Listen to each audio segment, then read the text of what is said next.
Alright, hello everyone. I just want to come on here for a quick little update of what I've been up to. I started a new job, and so that's why I've been off for a little bit, and then I've also don't really know where I want to go with this. And so I'm not quitting this. I'm not throwing in the towel or anything like that. I'm just saying I'm not exactly sure where I want to take this podcast specifically.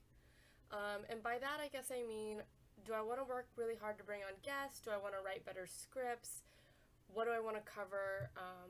I feel like I'm really, really inspired by listening to a lot of the other political commentators, but obviously that niche is really well filled by people that I'm currently listening to podcasts like The Spillover with Alex Clark, Brett Cooper, Graham Allen, Allie Beth Stuckey, etc. People like that. I really, really like having on my podcast feed, and I'm like, oh, it's a dream of mine, I guess, to join them and stuff like that. But if I'm not gonna do it well, I shouldn't be doing it. And so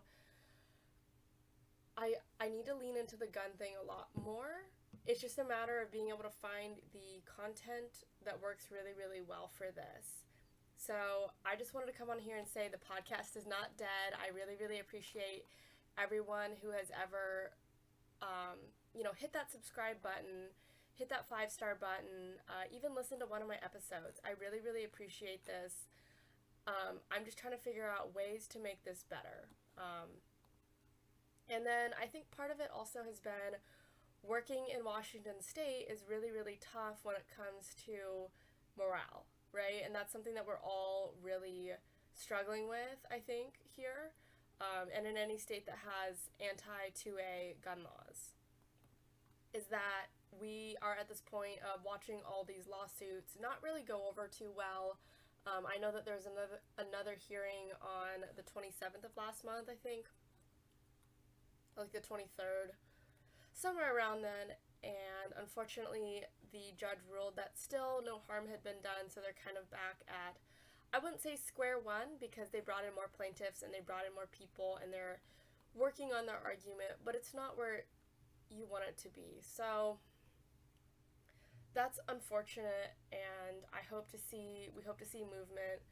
The really good thing is that we have some really, really good 2A groups within the state itself.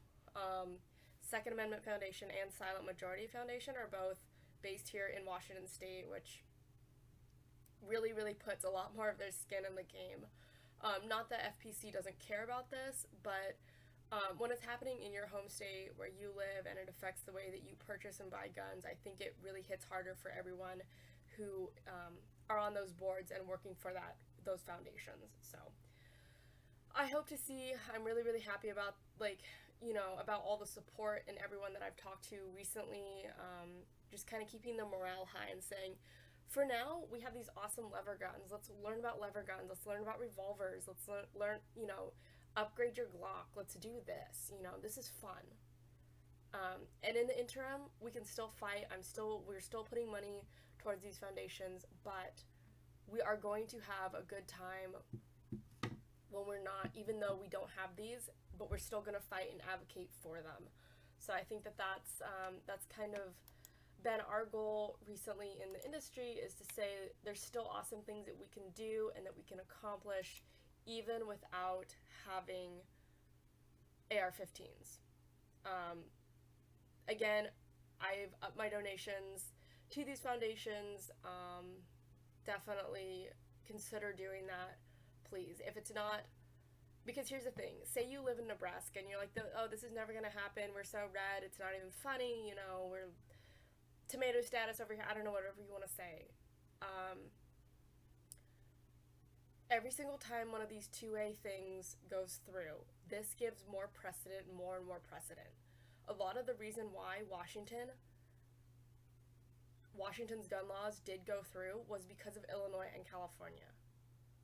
So to say that, oh, it's California, it's not Washington, is kind of short-sighted in the long term, because these governors, especially our governor, really has not had an original thought and is just using other people's work in the anti-gun world, and he's just saying, well, I'm going to do what they're doing because that's what's going to get me more votes in November. Granted, he's not running again, but you get the idea. What I'm saying is that they build off of each other, and so even if you are in another state, know that these people, they're all watching each other. Every governor, every attorney general, they know what's going on in the states that have successfully passed stuff that they want to pass in their state. So they're looking at all the laws, they're looking at all this, they're going to be running off of this in November next year. So just kind of keep in mind, it's, even though it's not in your state, we have a reason to care about these things because this only builds precedent, right? So that's, again, I just wanted to come in with a little update, say I'm still here, I'm still, still working at it. I had the flu for like the past week, I'd say, which is great. So that's, again, why my voice is all kind of messed up, but it is one of the first days that I've been able to talk without needing to cough or constantly blow my nose. I still have to blow my nose, but not like constant. So that's good. I did a training course with a training group near me. It was amazing. Just being able to shoot with other high-level shooters was really good. And I think that we need to really, really work on building our community. And building that community basically means that, reach out, find other people that go to the same range that you do. Talk to them, say, hey, I really, really want to join you. When do you shoot? I'm happy to, bring my own ammo. Just let's meet up. Let's make this a community. Let's make this a routine. This is like your equivalent to the gym buddy. Because when we push each other and we compare each other, and we make each other better, for everyone around us, it helps to reinforce gun safety, I think. I've noticed a lot of shooters, when they're newer, can really watch the peers around them who are better and mimic what they do. Whether that's, indexing, high hard index, that is, a lot of it, basic gun safety, I think, is about socialization with other good shooters. Making sure you're not uncasing firearms in the wrong spots, making sure your weapon's clear. For advanced and seasoned shooters, this is just normal. But when you're starting out, you have to really make sure that you are on top of that. And so it's a good way to kind of reinforce those habits and get better training too. So that's something that, just a thought, really get out there, meet those people, make an effort in the next month, I'd say, to find that community that you can start training with throughout the winter. I think gun ranges in general tend to, attendance goes down a little bit in the summer because everyone wants to go outside or they're on vacation.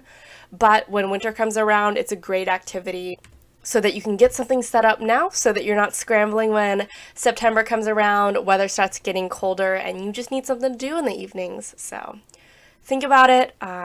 Really make an effort to do that. I'm going to end the podcast around here because my voice is beginning to go out and I kind of want to maybe record one more. I'm not really sure, but yeah, I can tell my voice is going out for a little bit. But thank you guys for hanging in there. I promise good things are coming. I just need to figure out, I want to be able to put out quality content, and that does take me a little bit.